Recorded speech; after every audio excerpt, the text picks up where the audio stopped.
Deep in Kivumbini slums in downtown Nakuru is Godson Chagema.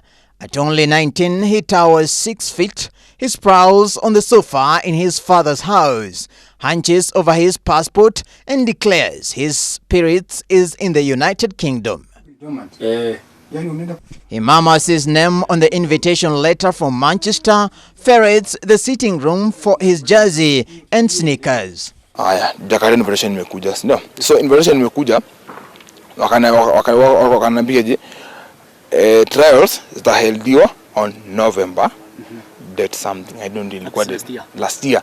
So invitation ya kwanza COVID ni nani. Chagema describes himself as a man of faith. He counts himself lucky for emerging the only African under 20 years to make it for the trials at the prestigious Soccer Academy in Manchester, United Kingdom.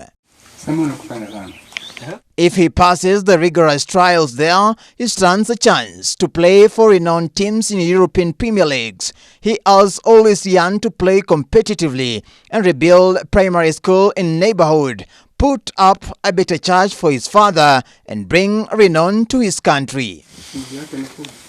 His dalliance with soccer saw his father, a 52-year-old evangelist at a local church, wager his 5-year savings on his son's long-awaited chance to shine on the global stage. When we caught up with him at his father's house, he could not stop gazing at his passport and the picture he took with Nakuru Governor Kenyans on the day he received his invitation letter to the academy. Passport ni siku nilifuta last year, January kwa ikianza, nikashika tu passport yangu mapema, ile tu ile kushika kama imani, kama as a sign of faith. Nikachukua passport last year. MCA kanishughulikia visa, amenishughulikia county government na Nakuru kanishughulikia accommodation, hiyo balance, hizo areas zilikuwa zimebaki na ticket. Just 500 meters away, the excitement about his success is palpable among young men jogging on St. Teresa's Primary School playground. Here, Chagema practices his sport every evening before proceeding for a night shift at a local milling company. The soccer enthusiast eyes goalkeeping as his specialty in his soccer exploits. His coach described the soccer buff as diligent. Chagema is an inspiration to the vulnerable teammates like him who come here every evening to enhance their prospects of the teams everybody in town talks about. While the enthusiasm characterizes activities on this playing field tackle in the middle of the slum in downtown Nakuru, there is an undertowing anxiety. Chagema, the leading light of the wannabes, may not be able to train at the Coveted Academy without basic necessities like sneakers, jerseys, and personal effects.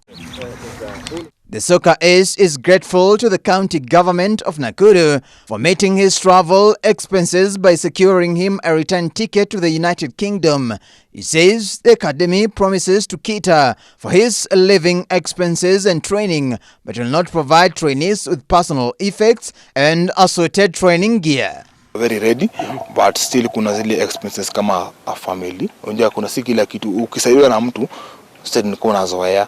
So kuna zile kama kuna last year walinipatia kits, ndio gloves walinipatia. So nimeisha hapa, nimeisha yani vile nimetrain kukula training. Hii pia ni county government hii na hizi pia ni county government mpaka zimeisha, hata shule sasa kuna kitu mpaka Mungu imekuwa kubwa, imevagro kiatu. So kuna zile vitu kama niende huko, unajua huko for trials unajigaramia kila kitu mpaka nguo. Au duka inakupatia ni socks. So kuna vitu vichache ambavyo tunahitaji. Kama kuna mavazi ya baridi, kuna mavazi za baridi, na pia anahitaji mavazi ya hizo za sports. Sababu kule kwenye anaenda Manchester hawatapatiwa. Hizo tuliambiwa kwa hiyo barua maelezo wakienda wawe nazo mavazi. Na hizo za sports, hata viatu za mpira zenyewe. His parents have exhausted their savings on his dream and have to fend for his younger siblings too. An avid soccer player has spent all his money on buying a pair of sneakers and clothes which has been using during his training sessions to hone his skills. The clock is ticking. Anxiety bites every hour. Chagema can only bank on well wishes to support his quest. His father, Donald Chagema, accompanies him to the training session, lest his son ambitious lose steam amid the despair. The soft-spoken evangelist who speaks with a guilt in his eyes says he never wanted his second-born son to become a footballer. He wanted him fixed on a more rewarding career. His son's passion, however, for football made him to resign to the fact that his opinion will not change it. He wants authorities at the county and national levels to support many talented but needy youth like his son, saying this is the only way to protect them from straying into crime. He opines that raising a child in what he describes as an aura of hopelessness and despair is every parent's nightmare, but reprieve lies in the sustained multi-sector support for the energetic and talented young. Pia tunahimiza vijana wetu pia katika mitaa. Tunaweza kuwahimiza pia waweze kuventure in sports kwa sababu tunasema sports pia inalipa.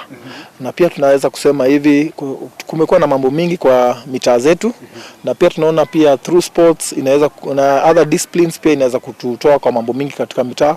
Mambo ya insecurity, unapata vijana wanajihusisha na mambo za madawa, lakini tunasema through sports pia inaweza kutupea motisha na pia kuinua vijana katika jamii. For the hopeful young Chagema, his average day is now about constantly dating glances at his handy mobile phone for any good news from the family and friends. Na pia tunasema hivi kijana pia tunampea motisha na pia kuwe good example to the others, na pia tunasema all the disciplines within our ward kwa sababu sasa ndio anatubeba kama fraternity yetu ya hapa na pia inaonesha pia hapa mtaani pia tuko na talent. Until then, he has a co-businesses staying true to his training regime in order to be worth the opportunity at the academy. As a man of faith, he says his vision will come true. Davis Media, Ebru News.